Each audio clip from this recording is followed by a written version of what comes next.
नमस्कार, अमन study point पर आप लोगों का हार्दिक स्वागत है। देखिए दोस्तों, यूपी पुलिस की संभावित एग्जाम डेट 27-28 जनवरी है।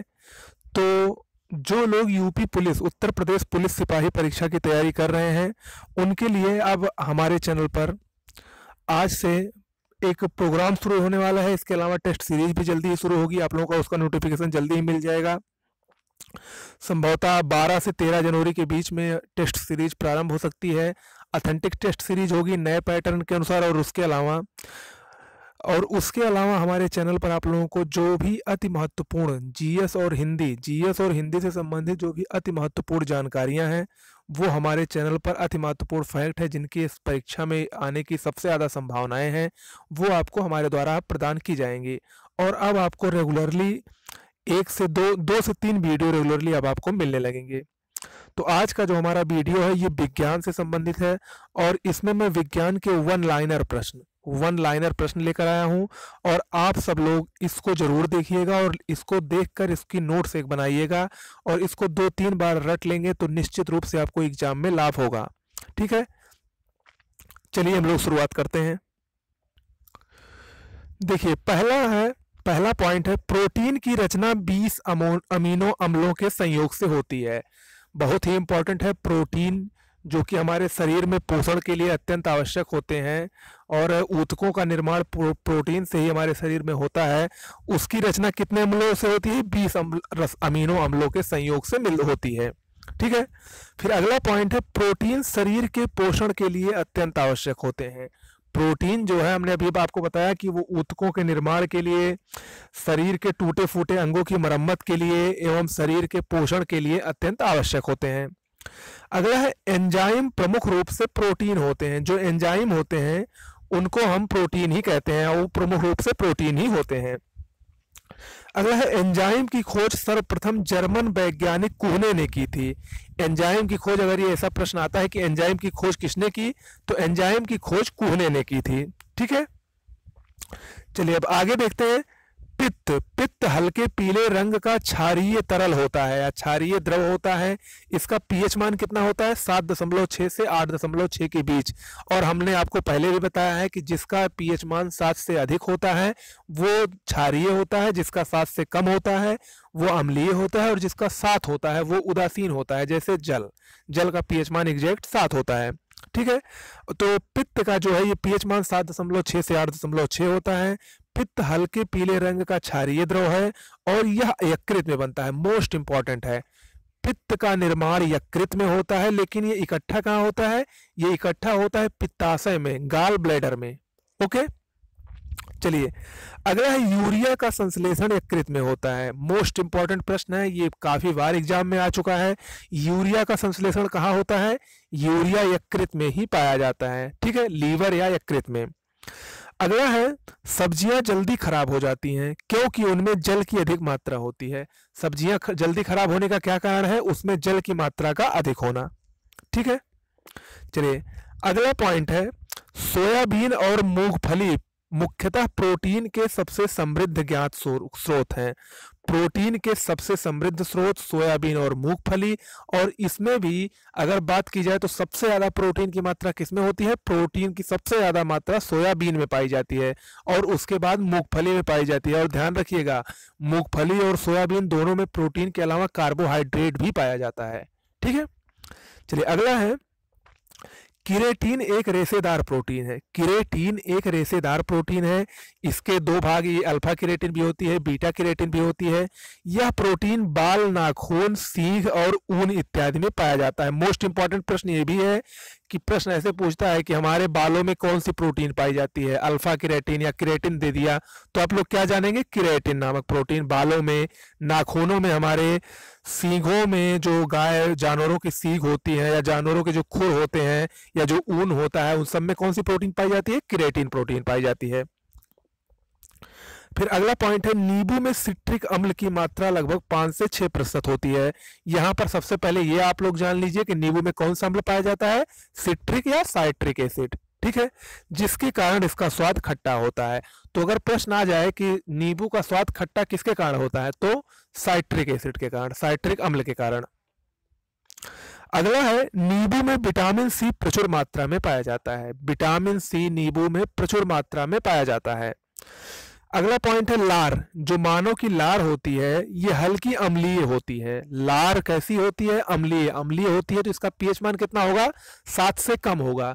तो मानव लार का पीएच मान कितना होता है? 6.8 होता है। ठीक है। अगला है लार खाद्य पदार्थों को निगलने में मदद करती है, मुख और दांतों को साफ रखती है। लार का ये प्रमुख कार्य है, जो हम लोग खाते हैं वो लार की सहायता से ही अंदर जाता है, निगलते हैं उसको हम, और लार की सहायता से ही पाचन क्रिया होती है, क्योंकि लार में पाचक एंजाइम पाया जाता है, लाइसोजाइम। लाइसोजाइम नामक एक पाचक एंजाइम पाया जाता है, टाइलिन भी पाया जाता है। ये दोनों लार में पाए जाने वाले प्रमुख रूप से एंजाइम है, जिसकी सहायता से जो हम खाते हैं वो जल्दी से आसानी से पचता है। देखिए दोस्तों, मैं ये सब जो बता रहा हूँ ये सब अति महत्वपूर्ण प्रश्न है। इन सबका संग्रह मैं इसीलिए किया हूँ क्योंकि इस सब को आप लोग बिल्कुल भी मत मिस कीजिएगा, क्योंकि ये सब एग्जाम के पॉइंट ऑफ व्यू से बहुत ही महत्वपूर्ण है। और ये सिर्फ यूपी पुलिस के लिए ही नहीं, ये सब हर एग्जाम के लिए, चाहे वो हाई कोर्ट का कोई पेपर दे रहा हो या जो लेखपाल की आने वाली वैकेंसी है, उन सब के लिए तैयारी आप लोग अभी से शुरू कर दीजिए। ठीक है, चलिए अगला है अन्न में स्टार्च की प्रचुरता होती है। स्टार्च एक प्रकार का कार्बोहाइड्रेट होता है, और जो हम लोग अन्न या अनाज जो होता है उसमें स्टार्च की प्रचुरता पाई जाती है। अगला है जठर रस में रेनिन नामक पाचक एंजाइम पाया जाता है। जठर रस में रेनिन नामक पाचक एंजाइम पाया जाता है, जो दूध के पाचन में सहायता करता है। तो यहाँ पर प्रश्न क्या बना? दूध के पाचन में सहायक एंजाइम कौन सा है? रेनिन। दूध के पाचन में सहायक एंजाइम कौन सा है? रेनिन। ठीक है, चलिए अगला प्रश्न है रेनिन दूध को दही में अस्कंदित करने वाला एंजाइम है, यानी दूध को दही में बदलने वाला एंजाइम क्या है? रेनिन। यानी रेनिन के दो कार्य हो गए। रेनिन पहला तो ये दूध के पाचन में सहायता करता है। कहाँ पाया जाता है? जठर रस में पाया जाता है। और इसके अलावा रेनिन का एक और कार्य है, वो दूध को दही में अस्कंदित करने वाला एंजाइम भी है। ओके, अगला है गाय के दूध में कैरोटीन उपस्थित होने के कारण उसका रंग पीला होता है। मोस्ट इंपॉर्टेंट प्रश्न है, गाय का दूध का रंग पीला कैसे होता है या क्यों होता है, किसके कारण होता है? तो उसमें उपस्थित कैरोटीन की उपस्थिति के कारण। ठीक है, और इसके अलावा मैं आप लोगों को यही बता दे रहा हूं कि गाय का दूध का रंग सफेद क्यों होता है। उसका कारण है गाय के दूध में कैसीन नामक प्रोटीन पाई जाती है। कैसीन के कारण दूध का रंग सफेद होता है, कैरोटीन के कारण दूध का रंग पीला होता है। अगला है खट्टे दूध में लैक्टिक एसिड पाया जाता है। खट्टे दूध में लैक्टिक एसिड पाया जाता है, और ये लैक्टिक एसिड हमारे गांठों में भी पाया जाता है, जोड़ों में भी पाया जाता है, जिसके कारण कि हमको थकान महसूस होती है। अगला है आरबीसी का कब्रिस्तान प्लीहा को कहा जाता है, या स्प्लीन इसी को इंग्लिश में कहते हैं। आरबीसी यानी रेड ब्लड कॉर्पसल्स, लाल रक्त कणिकाएं, इनका कब्रिस्तान प्लीहा को क्यों कहा जाता है? क्योंकि जो आरबीसी की मृत्यु होती है वो प्लीहा यानी स्प्लीन में ही होती है। अगला है मानव शरीर की सबसे बड़ी ग्रंथि यकृत है। मानव शरीर की सबसे बड़ी ग्रंथि, काफी बार ये परीक्षाओं में आया है, सबसे ज्यादा मोस्ट इंपोर्टेंट अभी तक का यही है कि मानव शरीर की सबसे बड़ी ग्रंथि क्या है? यकृत है। अगला है यकृत का कार्य, हम देख लेते हैं। यकृत का प्रमुख कार्य पित्त का श्रावण, अमीनो अम्लों का डीएमिनेशन, यूरिया का संश्लेषण, मोस्ट इंपॉर्टेंट यूरिया का संश्लेषण, विषैले पदार्थों से विसरण और विटामिनों का संश्लेषण इत्यादि है। देखिए यकृत में विटामिन डी और विटामिन के, दो विटामिन भी संग्रहित या संश्लेषित होते हैं, ध्यान रखिएगा। ये विटामिनों के संश्लेषण में पित्त का श्रावण, अभी मैंने ऊपर बताया कि पित्त का श्रावण यकृत में ही होता है, और उसके बाद यूरिया का संश्लेषण भी यकृत में ही होता है। तो ये सब क्या है? यकृत के प्रमुख कार्य हैं। अगला है अस्थियों और दांतों में मौजूद रासायनिक द्रव्य क्या है? Calcium phosphate. कैल्शियम फास्फेट हमारे अस्थियों और दांतों में पाया जाता है, इसी की वजह से हड्डियां मजबूत होती हैं और दांत मजबूत होते हैं। अगला है यकृत किसी भी पाचक एंजाइम का श्रावण नहीं करता है, ध्यान रखिएगा, यकृत किसी भी पाचक एंजाइम का श्रावण नहीं करता है। अगला है कार्बोहाइड्रेट के अलावा हमारे आहार में ऊर्जा का प्रमुख स्रोत वसा है। मोस्ट इंपॉर्टेंट, हमारे शरीर में ऊर्जा प्रदान करने वाले दो स्रोत हैं। कहाँ कहाँ से हमको ऊर्जा मिलती है? कार्बोहाइड्रेट से ऊर्जा मिलती है और वसा से भी हमको ऊर्जा मिलती है, वसा यानी फैट। अगला है मानव शरीर अधिकांश ऊर्जा कार्बोहाइड्रेट से ही प्राप्त करता है। मानव शरीर अधिकांश ऊर्जा किससे प्राप्त करता है? कार्बोहाइड्रेट से प्राप्त करता है। फिर अगला पॉइंट है विटामिन शरीर के उपापचय क्रिया और प्रतिरक्षा तंत्र के लिए आवश्यक हैं।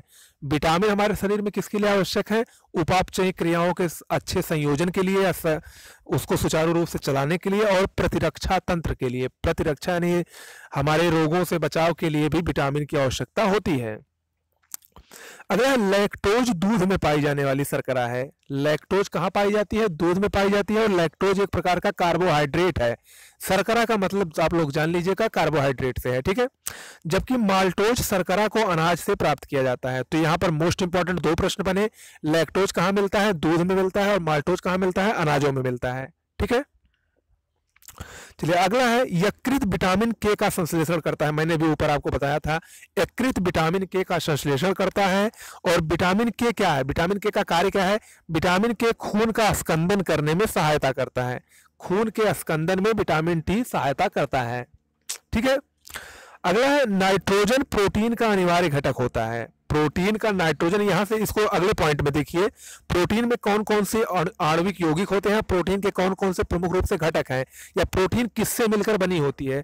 तो प्रोटीन मुख्यतः कार्बन, हाइड्रोजन, ऑक्सीजन और नाइट्रोजन से बना होता है।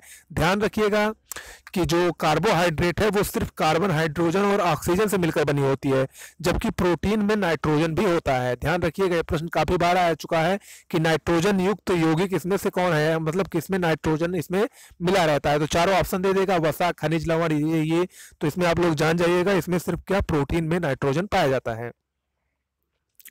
अगला है मानव शरीर में डिहाइड्रेशन यानी निर्जलीकरण जल की कमी के कारण होता है। मानव शरीर में डिहाइड्रेशन जो होता है, या जिसको हम लोग निर्जलीकरण कहते हैं, जल का अभाव, वो किसके कारण होता है? जल की कमी के कारण ही होता है। अगला है चावल, सेब, संतरा और दालों में से दालों में प्रोटीन की मात्रा सबसे अधिक होती है। मैंने बताया प्रोटीन का प्रचुर स्रोत सोयाबीन, मूंगफली, दालें, ये सब क्या है? प्रोटीन के प्रचुर स्रोत हैं। अगला है अमाशय रस से हाइड्रोक्लोरिक अम्ल पाया जाता है। अमाशय रस में या अमाशय में हाइड्रोक्लोरिक अम्ल पाया जाता है। अमाशय से ही हाइड्रोक्लोरिक अम्ल का स्रावण होता है, ठीक है। अगला है प्रोटीन शरीर के निर्माण के लिए आवश्यक होता है। अभी मैंने ऊपर भी पढ़ा, प्रोटीन हमारे शरीर के निर्माण के लिए अति आवश्यक है। दालें प्रोटीन का उत्तम स्रोत होती हैं। प्रोटीन का उत्तम स्रोत क्या है? दालें ही हैं। इसके अलावा अगला है मक्खन। मक्खन तेल में परिक्षिप्त पानी, इमल्सन यानी पायस, जबकि क्रीम पानी में परिक्षिप्त तेल होता है। मक्खन तेल में परिक्षिप्त पानी होता है, जबकि जो क्रीम होती है उसको पानी में परिक्षिप्त तेल होता है। अगला है शहद में मुख्यतः कार्बोहाइड्रेट पाया जाता है। मोस्ट इंपॉर्टेंट है, शहद में क्या पाया जाता है? कार्बोहाइड्रेट पाया जाता है। अगला प्रश्न है फिर पाचन क्रिया के दौरान प्रोटीन एमिनो अम्ल में बदल जाता है। मोस्ट इंपॉर्टेंट, पाचन क्रिया जब होती है तो उस दौरान जो हमारे प्रोटीन होते हैं वो एमिनो अम्ल में परिवर्तित हो जाते हैं। एमिनो अम्ल में उनका परिवर्तन हो जाता है। अगला है मानव शरीर के लिए उपयोगी 13 प्रमुख विटामिनों में से 4 वसा में घुलनशील विटामिन ए, डी, ई, के, इनको याद करने का अच्छा तरीका है एडैक। एडैक एक फार्मूला होता है, यानी ए, डी, ई, के क्या है? ये वसा में घुलनशील है। जबकि जो 2 विटामिन बची बी और सी, हालांकि बी के और सारे पार्ट हैं जिसमें देख रहे होंगे आप, B1, B2, B3, B5, B6, B7, B9 और B12 तथा सी, यानी एक प्रकार से मोटा मोटा हम कहें तो बी और सी जल में घुलनशील है, और जबकि एडैक क्या है? वसा में घुलनशील है। मोस्ट इंपॉर्टेंट है ये। अगला छिली हुई सब्जियों को धोने से विटामिन सी तथा जल में घुलनशील अन्य विटामिन निकल जाते हैं। तो जब हम लोग छिली हुई सब्जियों को धोते हैं तो उसमें से विटामिन सी आराम से निकल जाता है। ध्यान रखिएगा, इसीलिए छिली हुई सब्जियों को धोना नहीं चाहिए। अगला स्कर्वी रोग विटामिन सी की कमी के कारण ही होता है। स्कर्वी रोग विटामिन सी के कमी के कारण होता है। अगला विटामिन B6 का दूसरा नाम पायरिडॉक्सिन है। विटामिन B6 का रासायनिक नाम क्या है? पायरिडॉक्सिन। विटामिन B6 का प्रमुख स्रोत क्या है? दूध, ईस्ट, अनाज, मांस, जिगर, मछली, ये सब विटामिन B6 के प्रमुख स्रोत हैं। अगला है आयरन की कमी से अरक्तता हो जाती है। मोस्ट इंपॉर्टेंट प्रश्न है, एनीमिया यानी खून की कमी किसके कारण होती है? आयरन की कमी के कारण। शरीर में यदि आयरन की कमी है, आयरन मतलब लोहा होता है, लोहे की कमी है, लौह अंश की कमी है, तो हमारे शरीर में आयरन यानी एनीमिया नामक रोग हो जाता है। अगला है विटामिन B2 राइबोफ्लेविन कहा जाता है। ये सब मोस्ट इंपॉर्टेंट है जो मैं बता रहा हूँ, इस सब का रासायनिक नाम अक्सर पूछता रहता है। विटामिन B2 का रासायनिक नाम राइबोफ्लेविन है। विटामिन B2 के हम स्रोत देख लेते हैं, तो इसके स्रोत हैं दूध, पनीर, पत्तेदार सब्जियां, फलियां, टमाटर, ईस्ट, मशरूम। ये सब विटामिन B2 के अच्छे स्रोत हैं।